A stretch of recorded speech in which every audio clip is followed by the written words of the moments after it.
bar that is owned and operated by a chef. We definitely approach our beverage program from a culinary approach. It looks like a kitchen back here because it is a kitchen. I have my prep team starts in as early as 8 in the morning, and they are batching, bottling, making cocktails. Some of my cocktails take 30 minutes to make, some of them take half a day to make, based on steeping or if we're sous videing something, or if we have to cook down, throw on butter, different things. But just kind of to paint a picture of just like the amount of time, effort, labor that goes into just a singular drink here at the aviary before it even makes its way upstairs to our bartenders. It all starts here. So it's a very small workspace. It's kind of crazy how much we actually are able to output in cocktails a night, but again, it's kind of just our job to make it look easy. But there's a lot that goes behind the scenes before it even just makes its way upstairs, before it even makes its way on to the table or into the books. So my prep team are total badasses. I love them. They are definitely the backbone of this bar, and this is where literally all the magic happens. It's right here. So right here, this is, you guys can kind of come up closer. This is my slide bell machine. This is how we get clear ice in the bar. So what happens is the ice, we put little circulators in here, so it has the ice freeze all the way up. And what happens is we're not using, this is a little insider secret, we're not using purified or special water. This is Chicago water. But what happens is when you frozen in a large amount like this, all the impurities rise to the top. So you see up here, right there, it's all cloudy. That is only the top layer. Everything else underneath is clear. So each one of these blocks weighs about 300 pounds. This is what actually gets it out. We'll take it out, let it sit out for probably about 20 minutes while it tempers, and then we'll saw it down and then hand chunk ice. All of our ice in the office is hand carved. All of our ice upstairs that we use, if it has clear ice in it, that is something that has been hand carved by one of our ice chefs. And had one of these fall on someone's foot before. It's no joke, they are 300 pounds. So yeah, this is a really fun piece of machinery. You can achieve the clear ice effect at home. If you take one of those like igloo coolers, just like one of those like little lunchbox looking ones, filled with water does the same thing, where all of the impurities will rise to the top because it'll freeze from the bottom up. So and then you can just kind of chip off the top layer, and then you can have your own clear ice. So that's always like a fun little flex to. That's how my ball ice molds work, because it has the impurities. Does it go to the bottom or does it go to the top? It goes to the bottom. Yeah.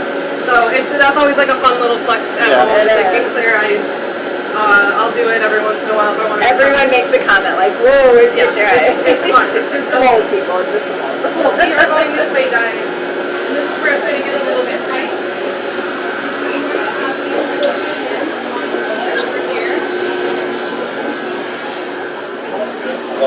We are going to need to get a little bit cozy, so everyone just a touch.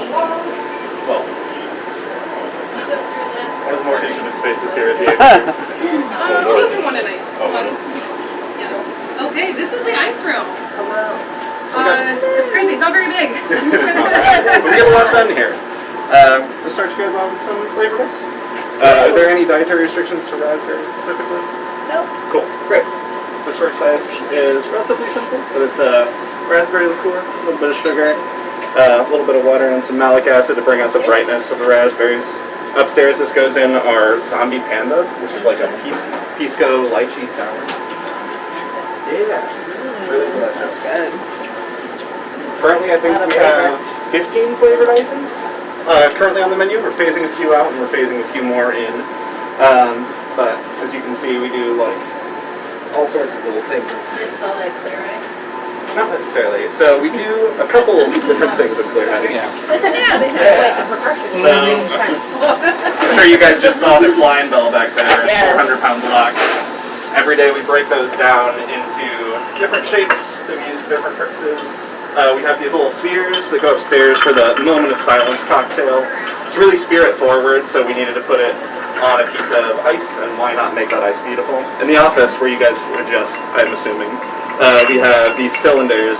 Mostly this is for spirit pours, but sometimes the bartenders take creative liberties and serve them on those as well.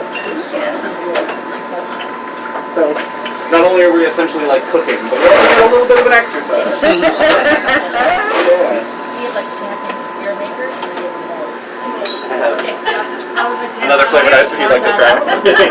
This one is our spice ice. The little ones, those are all. I can take that glass from you. Perfect. Those to mold These big ones? Oh, we do. This one's got nutmeg, cinnamon, allspice, a little bit of tonka bean and vanilla.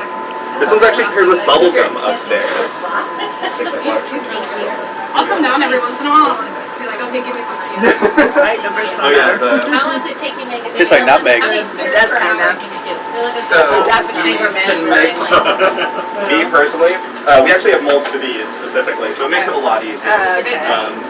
The big ones, I can probably churn out in an hour, at least 30, at least, I'd say 45.